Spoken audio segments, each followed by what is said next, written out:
एक दिन में 20 मिलियन गाने का व्यूज़ जाएगा।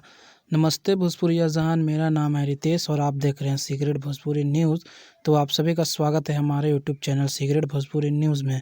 तो जी हाँ, अभी खबर आया है कि कल सुबह गाना रिलीज होगा, जिसका तांडव पावर स्टार पवन सिंह जी के फैन ने मचा कर रख दिया है। सो मैं आप लोगों को बता दूं कि यह गाना कल सुबह शुभ लाभ यूट्यूब चैनल के माध्यम से रिलीज होने वाला है। जैसे आप लोगों ने ट्रेलर को इतना प्यार दिया, गाने का व्यूज़ एक दिन में 20 मिलियन प्लस व्यूज़ जाना चाहिए, ताकि पावर स्टार पवन सिंह जी का रिकॉर्ड कोई न तोड़ सके।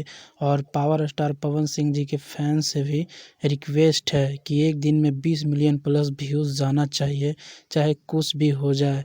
यह इस वक्त का सबसे बड़ी खबर है और मैं आप लोगों को बता रहा हूँ कि अगर आप लोग रियल पावर स्टार फैंस है तो पक्का एक दिन में 20 मिलियन प्लस व्यूज़ जाएगा।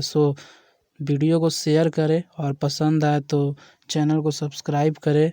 और भोजपुरी में किसी भी तरह का न्यूज़ पाने के लिए सबसे पहले और सबसे सटीक सीक्रेट भोजपुरी यूट्यूब चैनल को सब्सक्राइब करें। तो मैं आप लोगों को बता दूं कि कल आने वाला है धमाल मचाने पावर स्टार पवन सिंह जी का गाना। अगर वीडियो अच्छा लगा होगा तो चैनल को कर लीजिएगा सब्सक्राइब। फिर मिलते हैं एक नए वीडियो में।